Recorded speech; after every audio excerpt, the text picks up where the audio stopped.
right, let's do this and welcome back our fave, Dave Poulin of TSN Hockey to Winnipeg Sports Talk. Dave, it is great to have you back, and it's great to have the NHL back. How are you? I am so good, Andrew. I get to watch hockey now, and you get back in. They kind of tiptoed us back into this. Like there were 3 games the first night, then a little bit more, and then a little bit more. And then they pulled us back to 2 games on Friday night. And then they inundated us with 14 games on Saturday and 2 games Sunday. So it's been a nice balance, but starting to get a feel for it a little bit. And hey, you know what? I'm just like you are. You get back in the studio, you're back in the rink calling games, you knock a little rust off just like the players do, and you go back to work. But there's so much excitement in several of the markets right now, and maybe nowhere more than Winnipeg. Well, and speaking of Winnipeg, and this is going to excite our listeners and viewers a lot more, we're going to get a little more Poulin on the broadcast this year. We've got about double digits of Dave Poulin with on Jets hockey.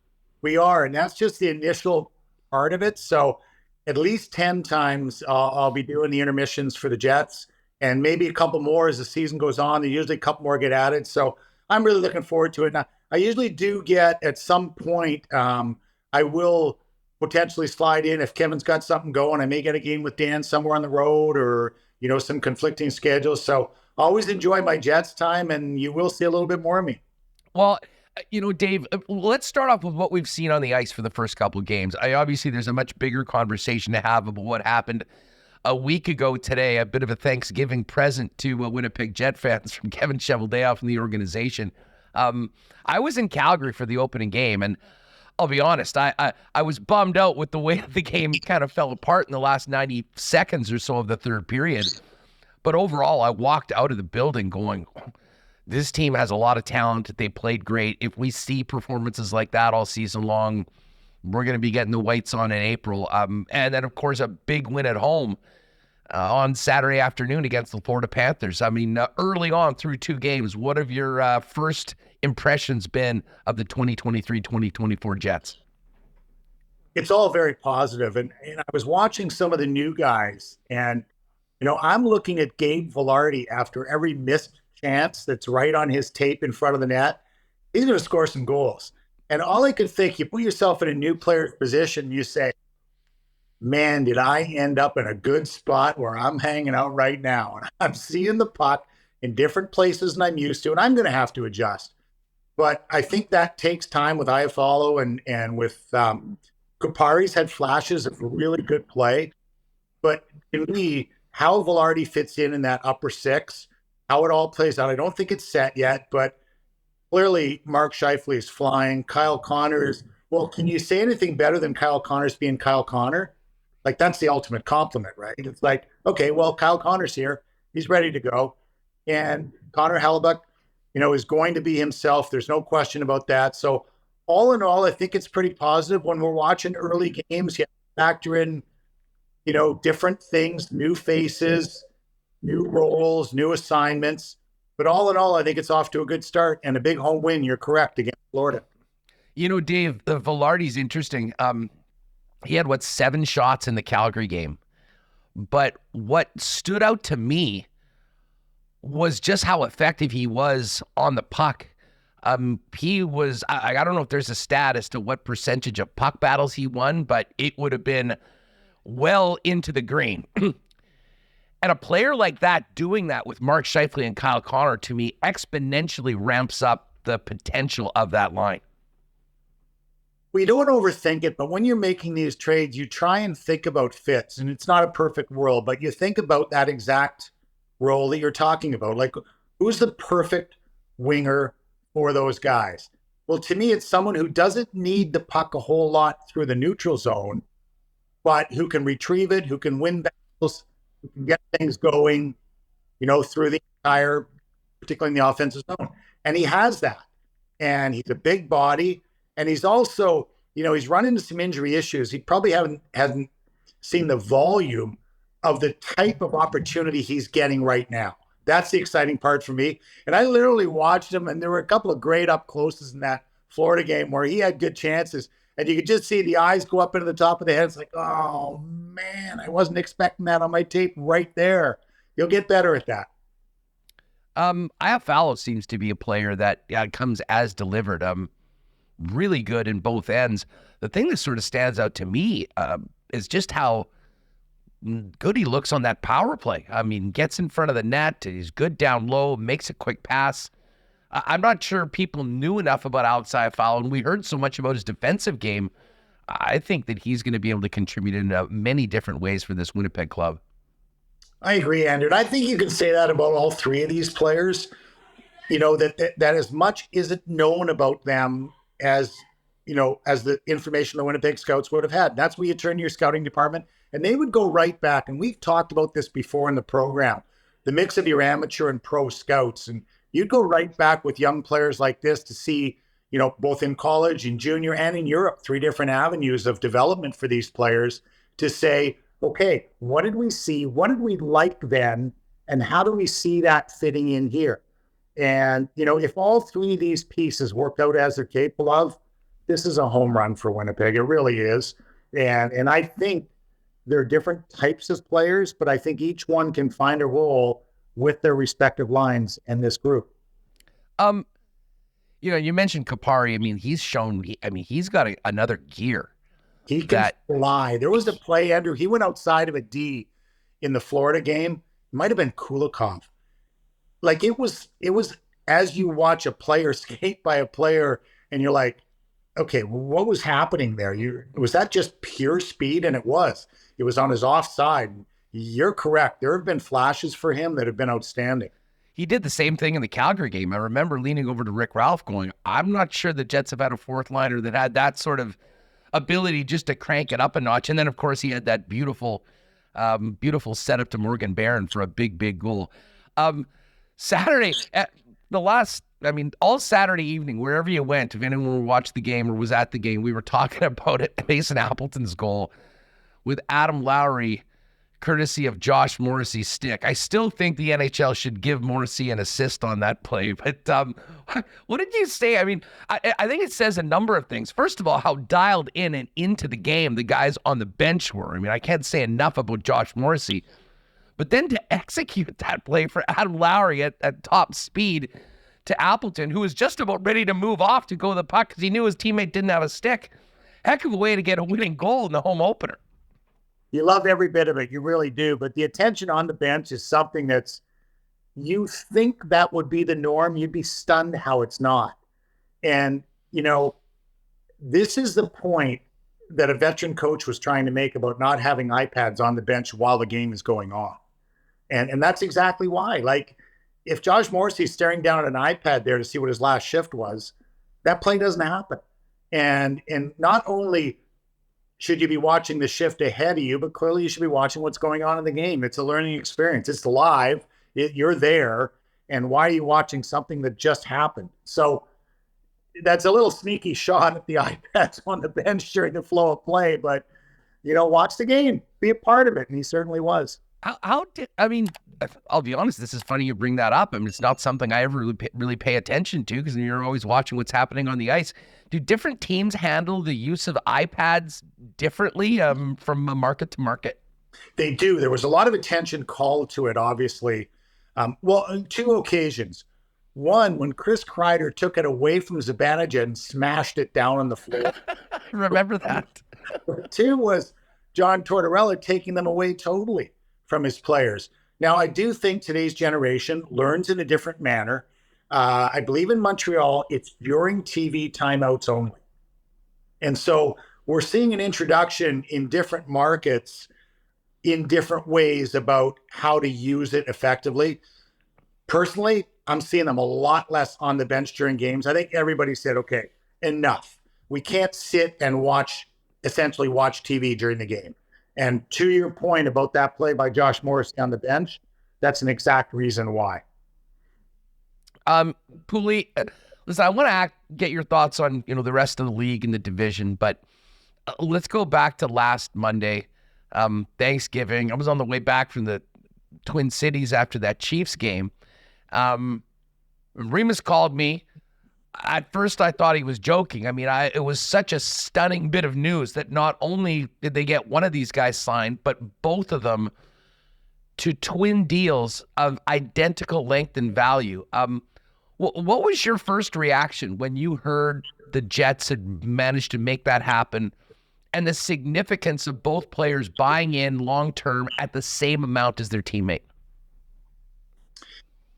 It was surprise. We did have an inkling of it. I sit beside a pretty connected guy during games, and that's Darren Drager. But how quiet they kept that. First of all, when you've got the number of people you have involved, from representation to family members to anything you might trickle down to, like, who is your inner circle? Who are you talking to about it? And how do you keep that as quiet as they kept it? That's really good. That's very, very positive. The twin deal part of it, you're separating Connor Hellebuyck and Mark Scheifele and putting them on a different level as two players who now have the opportunity to play their entire career in one place. Hey, not many guys get to do that. That is a privilege. That is an earned privilege. And they have the opportunity to do something very unique, and not just in hockey, in all of sport. We can count on essentially one hand the guys that get to do that, particularly the longer they play. And credit to both of them for, I guess it's for figuring out the importance of that, to the Winnipeg market. They're two guys who know the market well. Hey, it's important to their families. If you had given me the opportunity when I was in Philadelphia to play the whole way through there, and when I was traded, my twins were 4 and I had a newborn. So it turned the house upside down. And to have the opportunity to do that for your family, I mean, all those things that don't get mentioned, but also to make the commitment that you're willing to make. And these two guys have made a lot of money, and they're going to make a lot more money. And it's not about pure volume of dollars. At the end of the day, it's about being unique and doing something unique and having a chance to be a part of something special. And Mark Scheifele and Connor Hellebuyck both now have that. They've also set a precedent in the market for guys that want to be there. And there's been a couple of instances where guys have left for whatever reasons. Pierre-Luc Dubois, the most recent. But now you've got guys that are committed to the market. And, I'm watching, I live in an area now where your first round pick is beloved, and that's Colby Barlow. And, they think they've got a player long-term that'll be very similar to that. Not only great on the ice, but a great asset off the ice. So you look for that when you scout. They've got them in those two players. They're longtime Winnipeg Jets. It's funny you bring up Barlow, Dave, because, having the opportunity to meet him at the draft and interview him shortly after he was picked by the Jets in the first round, and the type of young man and the energy that he brings coming off the Rucker-McGroarty pick, the development camp this year was so refreshing and I think exciting for fans, just because, for lack of a better word, the vibe was so high and fun. And to be honest, that had been missing from the club for the last couple of years. It certainly seems different right now. And I mean, maybe the Dubois saga was part of it. But as a player in the Jet locker room, how do you think the commitments of Hellebuyck and Scheif and the team to them, how do you think that resonated within the Winnipeg Jets, which have a bunch of new players? I mean, 5 of the 12 forwards in opening night weren't on the team on the 1st of March, if you include Nemetsnikov and Nino coming over at the deadline. I'm sure these guys had heard all sorts of stories about how everyone wants to get out of here. What does that do to the team inside the room to have 2 of your most important players ink long-term deals, knowing that for the foreseeable future and probably for the end of their careers, they're here riding with Winnipeg? It's a huge plus, no question. It started with Josh Morrissey too, committing long-term and then, increasing his level of play to a whole new level. So it is huge. There is a nice group of talent coming. And when that talent gets together, when I first started, we were one of the first teams to have these rookie camps in Philadelphia in the early 80s. And we didn't really know what we had coming, but it was my second full year when all of a sudden we had an influx of the Sutter twins. We had one, we traded for the second. We had Ronnie, we traded for Richie. Rick Tocchet, Peter Zezel, Derek Smith, Murray Craven we traded for. All of a sudden we had this host of 21, 20, and 19-year-olds, and they looked at each other and said, okay, we can grow together. So not only do we have our veteran squad, we had this young squad that wanted to be a part of it. They wanted to push into the veteran squad, and they did. And we saw enormous success that first year under Mike Keenan with that type of makeup. So you look at your Brad Lamberts and your Rutger McGroartys and your Colby Barlows now and the group that they have coming, and you think of the potential, Lucius would be in that group as well, and you look at the potential of that group coming and say, hey, let's join the party. So it's all positive from the signatures on the dotted line of those two star players right down through the group of players coming. I have to imagine it's probably a great way to welcome in 3 new players coming over from Los Angeles as well. And even, as I mentioned, those other guys before were players that had been here. I mean, to see that this is, and Rick Bowness mentioned it a couple times, and this is the thing that he emphasized. We now have a group where every single guy in this locker room wants to be here. And I mean, certainly it gives us things to talk about when guys are rumored in trades or whatnot, but for a team, especially at the start of the season with some pretty clear and lofty goals, knowing that everyone is all in, for lack of a better term, has to be huge for a head coach and really for the entire dynamic of a hockey team. It is a contagious thing. There's no question about it. And, that's all positive. And I think Rick Bowness started it when he arrived last year. And, Paul Maurice had a long and good run, but when the change was made, it started it. And, you do, as these veterans got older, you lost 4 key defensemen all in one fell swoop there after the conference final run, and change had gone on. But you are correct. Right now, that alone, the commitment of those 2 guys extends far past them. Now, Poulin, I want to specifically ask you about Mark Scheifele. I mean, Hellebuyck's Hellebuyck. He's going to always be speaking without a filter. You'll know exactly where you stand with him. And listen, he's part of the goalie union, and they're a little different. Mark has been the center of attention, really, since he's been here. And he came here as this fresh-faced young player, the first ever drafted player by the Winnipeg Jets. And over the last couple of years, it seemed like whether there was some things going on off the ice, whether there was the contract, whatever it was, he didn't have that same level of energy, positive energy, that I think we all loved about him in the first few years. That certainly seems to be back early on this season. But I guess my question for you is to go through the summer with everything that had been rumored, things that maybe thought would take place that didn't. Now that he has the security of his long-term contract, knowing that he'll probably likely be a Winnipeg Jet for the rest of his career, he's got wealth that, is going to set him and his family up going forward. What does this do for Mark to just let him, first of all, know that the team and everyone is behind him and is committed to him, but as a player and as a leader on this club, how does that maybe free him up to get back to the guy that, that took this city by storm years earlier? Well, I don't think you can overstate how important it is for the individual to be in a good place. And, I was asked at the start of the year, I had Austin Matthews number 2 on my top 50 list. And people were like, well, how can you have number 2? And I said, everything else in his life has lined up. His contract has lined up. His line mate has lined up. His team has lined up. The disappointments have lined up, all those things. And I think similarly about Mark Scheifele, you go through different stages of life. And all of a sudden, you're in a place where the sun is shining and everything is lined up. And I think that's where Mark Scheifele is right now. I'm watching from the outside, but it's inevitable you have ebbs and flows in your career.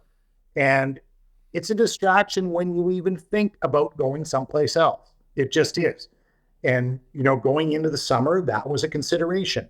It was an inevitable consideration with 1 year left. And, an unrestricted free agent, what was going to happen, what was going to play out. Hey, that wears on you. You think about, oh, well, everything's perfect. It's not perfect. It wears on you. It wears on your home. It wears on everything around you. And to have all of that released and be in a good place, I don't think you can overstate the importance of it. I mean, now, as I said when we were doing a video of the signings. I mean, there's really only one thing to do, and that's go out there and win hockey games. He's even seemed, and again, this is 2 games, but I mean, a knock on Mark was just sort of, lack of attention to detail defensively and whatnot. He seems to be more engaged like that. Like, do you expect we'll see Mark continue to grow as a player now in this second stage of his career, if you will, with this long-term extension? And, maybe some of those things that people always wanted to see from him, from his idol, Steve Yzerman. I mean, I don't think we're going to be talking about Mark up for a Selke trophy, but I think we all agreed that there was more to get out of Mark in that aspect. And I mean, to be honest, the early returns seem pretty good. And that would be maybe the biggest thing of all of this for the Winnipeg Jets, because everyone knows the guy can light the lamp. Well, he certainly can. And, it seemed that the whole Pierre-Luc Dubois thing derailed him a little bit. And whether that was the thought that they went out and traded for a number 1 center and it was like, wait a second, I am a number 1 center. But it seemed to derail him. And, the roles they played within, there's certainly lots of wealth to go around with 2 top centermen on a team. But for whatever reason, it seemed to have an effect on him. And it wasn't necessarily positive. So, as that's played out, you don't know how things are going to affect you. You control what you can control, all those buzz adages that go around. We are seeing a very energized player right now for all the right reasons.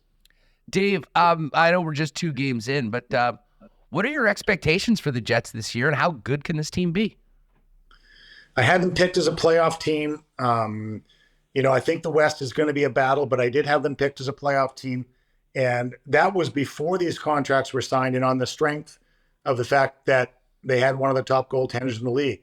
I think the defense is still, is led by Morrissey, and you might still see some change there in terms of growth and how that plays out. But I liked the injection of the 3 players from LA. They're all wrapped up for a couple of years. Now with the 2 signings, you look at the contract status of the group. No distractions. This can be a playoff team. And I think there's some other teams in the West. Everyone was expecting a huge bounce back in Calgary just because.